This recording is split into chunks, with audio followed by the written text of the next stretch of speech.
Tada Isus, sin Marin, reče: O sinovi Izraelovi, ja sam Allahov poslanik da vam ranije objavljenu Toru potvrdim i ja vam radosnu vest donosim o poslaniku koji će posle mene doći, a kome će ime Ahmed biti. O vi koji verujete, verujte u Allaha, u poslanika njegova. Ako ne veruje u Allaha, u anđele njegove, u knjige njegove, u poslanike njegove i u sudnji dan, taj daleko zaluta. Islam. Arapska reč koja u prevodu znači počinjavanje, pokoravanje Bogu. Već više od 14 vekova to je naziv najmlađe monoteističke religije. Njena je kolevka, kao i u slučaju dveju starijih, judaizma i hrišćanstva, oblast Bliskog istoka. Islam je rođen u gradu u oazi Meki na Arabijskom poluostrvu, onde gde su se ukrštali karavanski putevi, sretali ljudi, razmenjivala roba i saznanja o svetu i životu stečena na dugim putovanjima. Nije nimalo slučajno što je upravo jednom karavanskom trgovcu, Muhamedu, rođenom negde oko 570. godine naše ere, pripala uloga osnivača i prvog propovednika vere, koja će za kratko vreme postati civilizacijska pojava svetskog značaja i to ostati sve do danas. Za Muhamedove mladosti, Arabija se nalazila izvan matice glavnih istorijskih zbivanja, ali ne i daleko od njih. Na severu poluostrva nalazila su se hrišćanska kraljevstva Lahmida i Gasanida, u vazalnom odnosu prema moćnim, ali već prilično zamorenim susedima Vizantiji i Persiji. Na krajnjem jugozapadu, u srećnoj Arabiji antičkih pisaca, plodne doline, pogodna klima i zemljoradničko umeće od davnina su stvarali uslove za privredni napredak i urbanizaciju. Između tog, začinima i dragocenostima obilnog juga i severnih tržišta ležala su pustinska i stepska prostranstva Arabijskog poluostrva, čijim se zapadnim obodima odvijao dobro uhodani karavanski saobraćaj. Stanovništvo tih negostoljubivih i oskudnih prostora, rodovsko-plemenski organizovano, delilo se na dve velike kategorije: na beduine, nomadske stočare i povremeno ratnike s jedne strane, i na sedelački živalj, stanovnike relativno malobrojnih stalnih naselja nastalih oko plodnih oaza. Verska shvatanja starih Arabljana bila su šarolika slika mnogobožačkih kultova. Beduini nomadi kao animisti obožavali su prirodne pojave i objekte, za koje su verovali da kriju dobre i zle duhove i druga nadprirodna bića. Dominirajuću ulogu u njihovim verovanjima imao je mesec, blistavi čuvar stada tokom noćnog napasanja. U gradskim središtima astralni kultovi vezivani za pojedina nebeska tela postali su mnogo složeniji. Zvezdana božanstva su po pravilu poštovana klanjanjem svetom kamenju ili kakvim drugim predmetima koji su im bili posvećeni. Međutim, početkom 7. veka naše ere ojačao je prestiž Al-Laha, božanstva čije ime jednostavno znači Bog, tačnije određeni Bog. Allah će zauzeti mesto Hubala, glavnog antropomorfnog božanstva paganskog hrama Kabe ili Ćabe u Meki. Tu se čuvao crni kamen, verovatno meteorit, kome se redovno odavala pošta velikim hodočašćem. Arabljanima su bile poznate dve starije monoteističke religije, judaizam i hrišćanstvo. Hrišćana je bilo i na Arabijskom poluostrvu. S druge strane, jake i čvrsto organizovane jevrejske zajednice živjele su u većim naseobinama na severozapadu poluostrva, pa je judaizam bio živo prisutan u duhovnom vidokrugu mnogobožaca preislamske Arabije.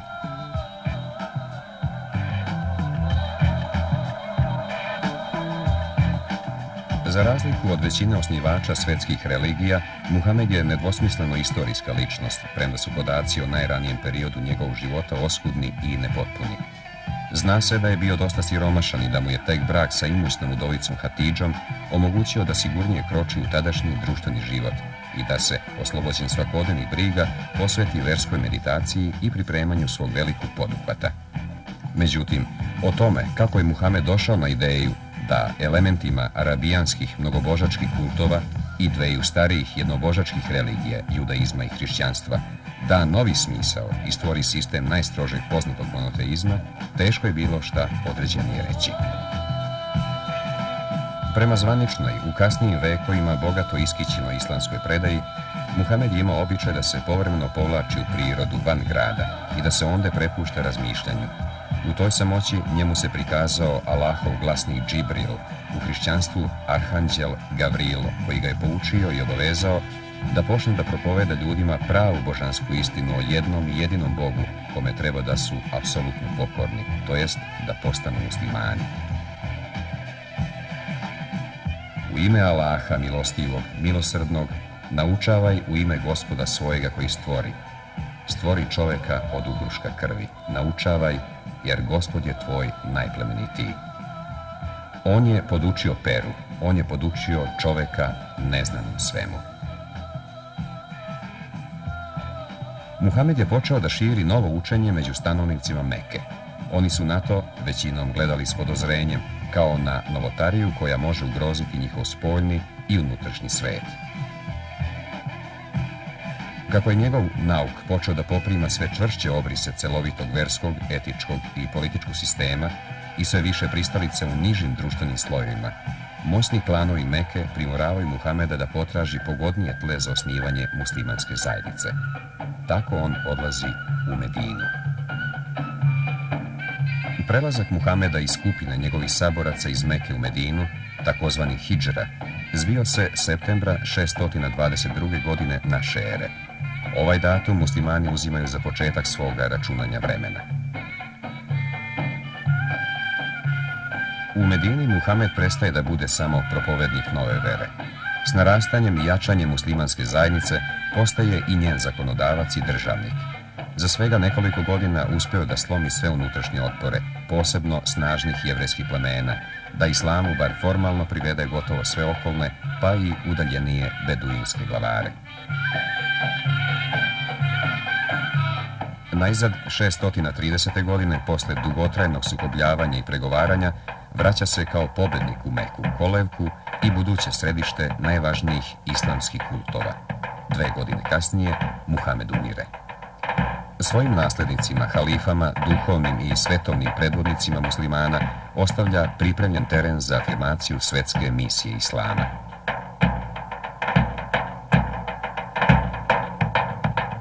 Njegovo učenje biće sabrano i zapisano u obliku Kurana, svetog pisma islama. Polovinom 7. veka za vlade trećeg izabranog naslednika Muhamedovog, pravovernog halife Osmana, utvrđen je zvanični tekst Kurana. Ova takozvana Osmanova redakcija svetog teksta docnije je pretrpela tek neznatne izmene, pa je i danas jedina važeća verzija Kurana. Kuran je podeljen na poglavlja sure, kojih je 114, a ukupno ima oko 6200 stihova.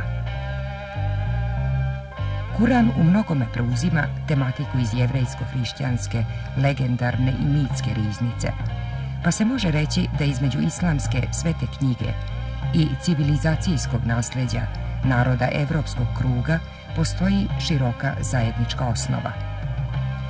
Biblijske priče, posebno legende o prorocima, čine značajni deo narativne potke brojnih kuranskih sura, ali su ti sadržaji ispričani u funkciji nove istine.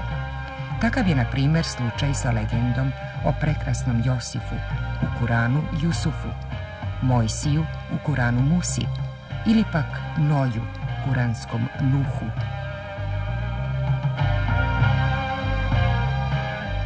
U Kuranu će se uzalu tražiti sistematsko iznošenje islamskih verovanja i verskog rituala, ali se u celini iz njega mogu izvesti uputstva za bogosluženje, opšte etičke norme, pa i konkretna uputstva za svakodnevni život. Ono što Kuran izričito ne kazuje i ne reguliše, naročito u vezi sa pojedinostima pravnog i moralnog kodeksa, dopunjeno je obaveznim ugledanjem na Muhamedova dela i reči, takozvanu sunu prorokovu, sadržanu u mnogobrojnim predanjima koje se zovu hadisi. To je uz Kuran drugi glavni izvor islamskog verskog zakona. Osnovni pojam islama, Allah ili Bog, je transcendentno sveprisutno biće, tvorac svega postojećeg, jedini, sveznajući i svemoćni, gospodar dobra i zla, konačni sudija ljudima. Osnovna odlika pravovernog islama upravo je apsolutno jednoboštvo, pa je razumljivo što je najveći zamislivi greh politeizam ili širk, što se upisuje u glavni greh i Jevrejima i hrišćanima, u čijim se verovanjima prema islamskom shvatanju nedozvoljeno mešaju božansko i ljudsko.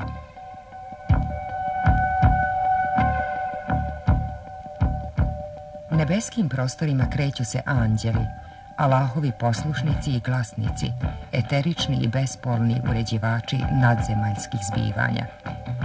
Uz anđele idu i demoni, poznati džini, stvoreni od vatre. Među džinima ima i dobrih i zlih. Pobunjeni zli demoni, šejtani, skreću čoveka s pravog puta i navode ga na zlo, a njihov predvodnik je pali anđeo Iblis, gospodar tame u svetu i u ljudima. Važna odlika islamskog učenja je i verovanje u ranije svete knjige i apostole. Tako je ono postalo prihvatljivije za Jevreje i hrišćane. Među prorocima i svetim knjigama kojima se u Kuranu izražava poštovanje, naročito se ističu Mojsije, David i Isus. Islam uči da je božanska istina postepeno saopštavana ljudima kroz usta brojnih poslanika, ali da su je narodi na kraju uvek izneveravali i padali u ponore neverovanja. Muhamed je došao kao posljednji prorok, pečat proroka, donosilac konačne istine čitavom svetu. Ako se i ovaj posljednji znak Allahove milosti izneveri, ostaje samo sudnji dan, dan strašnoga suda, kome u islamskoj religiji pripada izuzetno značajno mesto. Njegove su strahote u Kuranu dočarane zastrašujućim i sugestivnim slikama. Opisi rajskih slasti i paklenih muka nagoveštavaju nagrade za dobre i pobožne, a strašne kazne za nevernike i grešnike.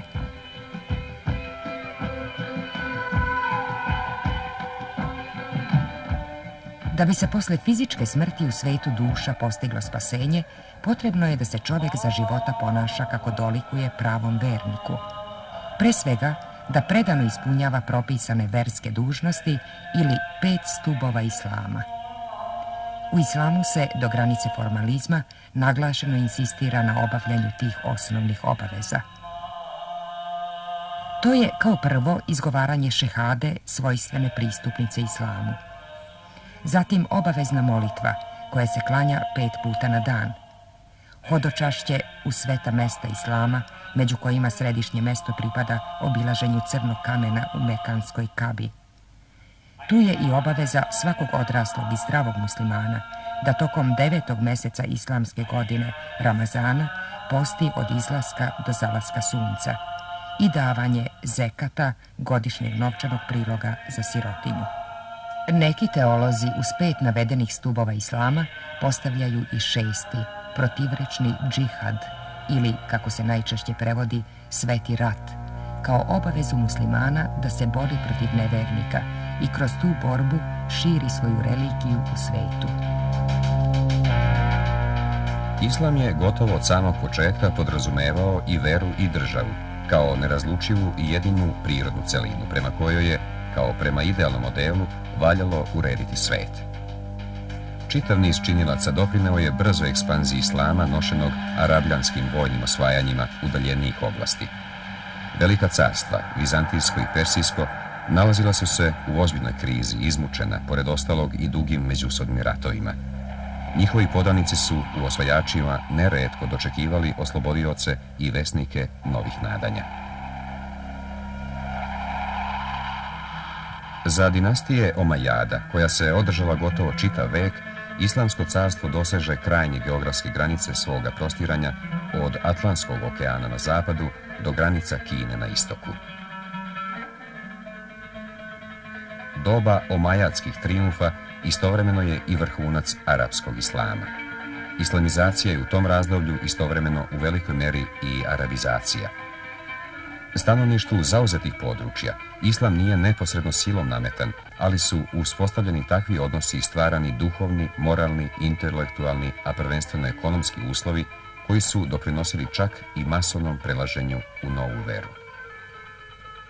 Razvijena mreža pravnih ustanova zasnovanih na islamskom verskom zakonu šerijatu i naglašavanje zvanične ideologije spadaju među najizrazitija obeležja islamske civilizacije. Prožimanjem kulturnih slojeva različitog porekla postepeno je stvarana jedna nova kultura koja se najčešće naziva arapsko-islamska. Osobiti značaj imalo je otkrivanje antičke grčke i helenističke filozofije. Upravo zahvaljujući arapskim komentatorima, zaboravljena helenska mudrost privukla je pažnju Evrope u vreme njenog humanističkog buđenja nekoliko vekova docnije.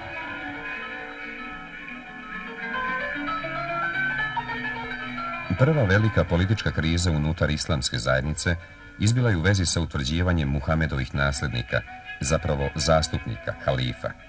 Ovo pravo osporeno je četvrtom kalifi Aliji, Muhamedovom bratancu i zetu, koji je u sukobu sa Omajadima ubijen 661. godine. Većina Alijevih pristalica ostala je verna njegovoj uspomeni, pa se kao politička stranka, arapski šija, suprotstavljala Omajadima. Alijeve sledbenike prozvaše šiiti. Tako se islam kroz te rane borbe za vlast pocepao na versko-političke tokove koji će zasebnim koritima teći sve do naših dana.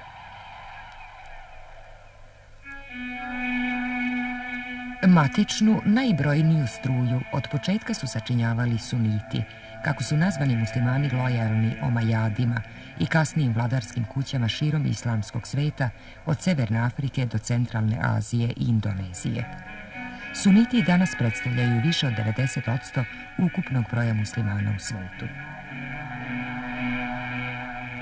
Za manjinski, ali i borbeniji šiizam, gotovo od samog njegovog nastanka karakteristična je privlačnost kojim je zračio na potlačene, siromašnije i nearapske podanike halifata, tako da je postao stalni element istovremeno verske i političke opozicije, uzurpatorima duhovnih i materijalnih vrednosti. Jer za šiite su uzurpatori svi vladari i sve vlasti koje ne ishode iz Muhamedovog i Alijinog doma. Za duhovne potomke Alijske smatrali su imame.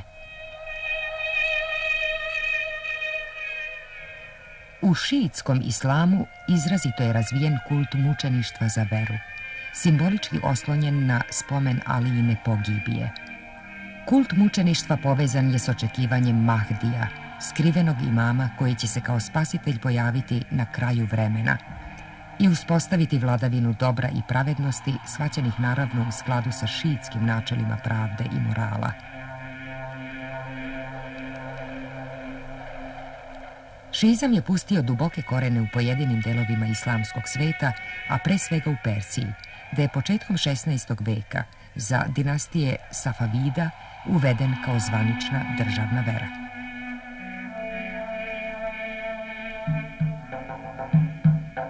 Kao poseban duhovni tok i verski pokret, ali ne i sekta, u islamu se već od 8. stoljeća izdvaja sufizam, islamska mistika.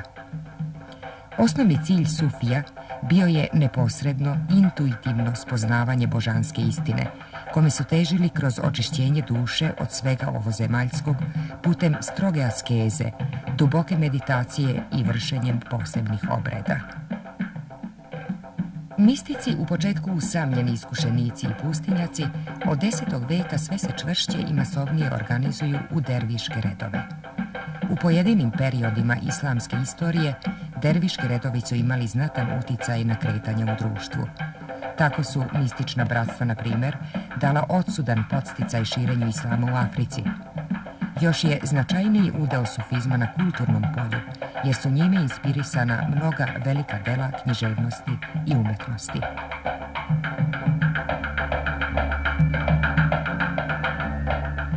Razdoblje dominacije Arapa postepeno se bližilo kraju.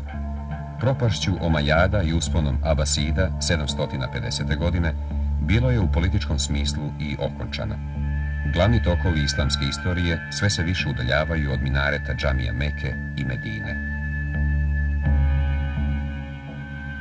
Na prelazu iz 8. u 9. vek Abasidsko carstvo je na vrhuncu i to je istovremeno zlatni vek klasičnog islama. Svestrani zamah gradskog života sa blistajim izrazom u Bagdadu Harunar Rašida, kao i politička stabilnost imperije, omogućavaju da se stvori izuzetno bogata i prefinjena kultura. Ova kultura je doprinos stvaralaca različitog porekla, ali sjedinjena verom muslimana i jezikom Arapa. Ona je svojim dostignućima u mnogim oblastima, od nauke do arhitekture i poezije, trajno obogatila svetsku civilizaciju.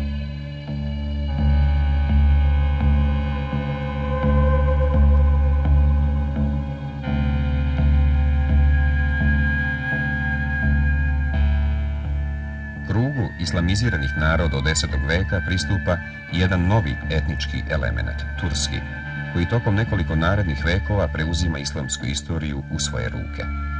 Turski vladari na istoku šire islamske granice kroz Srednju Aziju i Indiju, a na zapadu zaposedaju Malu Aziju, čime stižu u predvorje Evrope.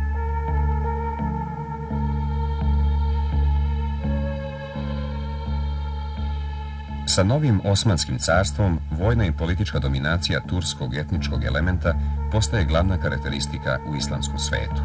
Začeto je na ruševinama Seldžučke države u Anadoliji, a ime je dobilo po svom osnivaču Osmani.